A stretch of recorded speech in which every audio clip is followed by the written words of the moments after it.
All that you know is about to change.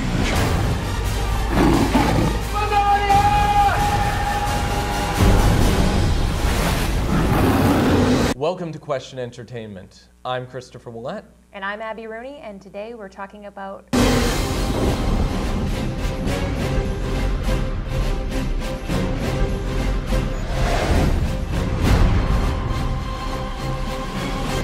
This is the second installment of the movies based on the C.S. Lewis books. Here, generations have gone by in Narnia while only a year has gone by in England. The Telmarans have taken over the land of Narnia and think they've exterminated all dwarves, centaurs, magical beings, and talking animals. Separated from his people and running for his life, the rightful heir to the throne, Prince Caspian, is now an outcast hiding in the woods and discovers the last remaining Narnians. He now joins forces with the old Narnians, aided by the returning Pevensey children, to stop his uncle Miraz from wiping out this culture. How was it? It was magical. Everything about this movie was great. The scenery was so beautiful. They could have just played the scenery and some background music, and I would have enjoyed it. It made me want to go to New Zealand. I thought of that watching it this last time through, just like how magical things looked. And I'm just looking at trees. Like there wasn't anything weird CGI, nothing. Just trees, water, and a nice boat. And yeah. Narnia was brought to life. And, and usually I'm a little skeptical of books being turned into movies. It's rare that it can be done as well as it was in Lord of the Rings. Yes. But the Chronicles of Narnia movies really have lived up to my expectations. I really liked this movie. I thought it was a good movie.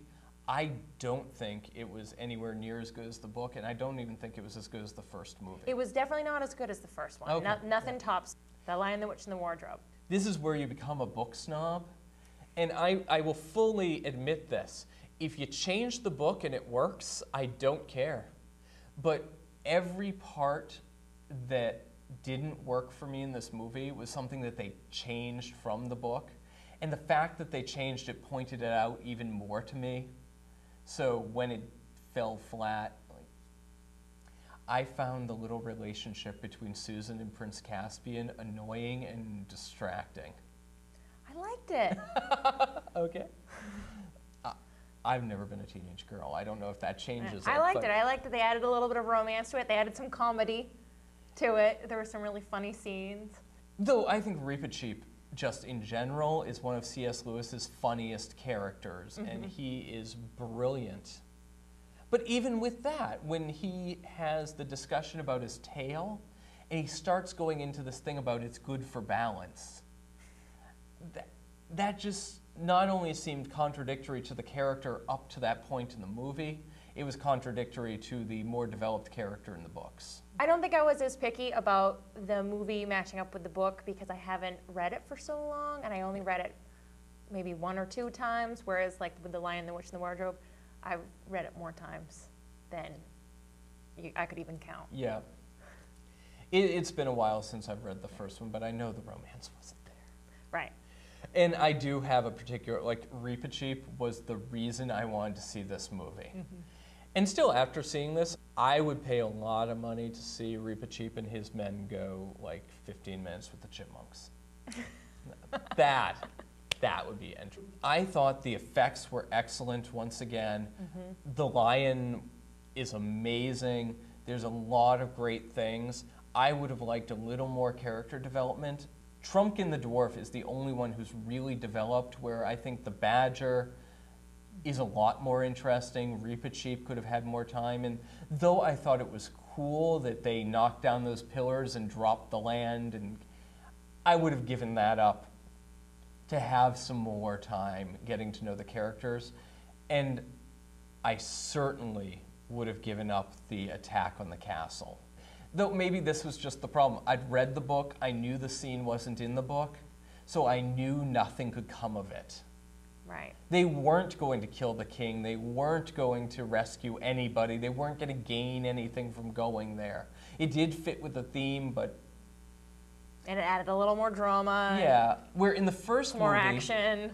What did you think of the kids in this movie? Oh, I love those kids. They're so good. They're excellent actors. They are. They got their characters. Yeah, they get their characters, and particularly Lucy. Lucy's my favorite. Yes. I would name my next daughter Lucy if the name was something a little more that people would know I named her after something. Right. Is it good for kids? Yes, it is. That's one of the great things about this film is they went to great lengths to make sure to keep the gore to a minimum, because there's a lot of violence in it. There's a lot of battle scenes, but you don't really get to see any blood. I wouldn't say little kids, because there is a lot of fight scenes. I mean, I always wanted in the battle to see the different ways these individual creatures fight, and now we can do more of that. We can see how fawns fight differently from minotaurs and centaurs and griffins, and I think that's going to be really fun. And there are some scary creatures, especially the scene where they start to bring the White Witch back. Yes. That's probably the most gruesome character. Maybe why I liked it, yeah. And it's also, it's sad. It's pretty dramatic, you know. It's not just the bad guys that get killed, they're the good guys too. I mean, and if you have a really, sensitive child, that could be hard to watch. And the thing I like about that is in movies where they have bloodless violence, I often think it makes violence out to be more of a game. And I think that's more detrimental to kids because, look, this guy went and shot 12 people and all that happened was they fell down. Right. Where in this movie, though they don't do it with gore, they do show you the significance of death. And you see arrows go into people, and you see it's a little more than just gun went off, people fell down, and there's casualty on both sides. Right. Do you think the romance is too... I thought it was pretty innocent. I don't like girls randomly kissing teenage boys. And well, they'd gotten to know each other. What happened at the end of the movie? Yeah, but they got to know each other, but she was going back never to return to that world. It wasn't even like they could have a long-distance relationship. It was, I'm never going to see you again, and then they had their first kiss. I just think that's weird. I really like, because the heroes in the movie are kids. Yes. And I like that there are girls in the movie that are brave and strong and still behave like ladies. I mean, it's so nice to have a role model for my daughter other than Hannah Montana. So what about spiritual issues? They stayed very true to C.S. Lewis's themes and ideas. The major issue here is trusting in God when you cannot see him. The characters struggle with, should we do it Aslan's way, even though Aslan isn't here? What's our recommendation? You definitely want to see this movie. However, I would recommend, as always, reading the books first and definitely seeing The Lion, the Witch, and the Wardrobe. This is a movie that you don't want to just see. It's definitely one that you want to own because it's a great movie to see over and over again. It's also a really fun movie to watch with other people. On YouTube, please click subscribe. On our blog, please click the RSS feed.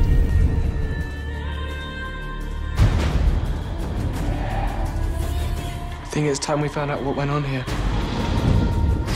Who are you? I am Prince Caspian.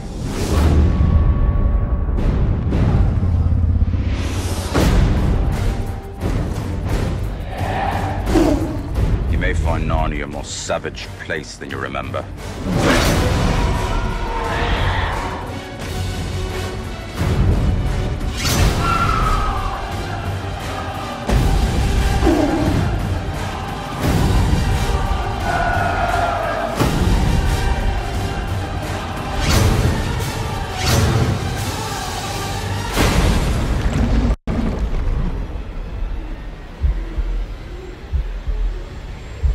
All that you know is about to change.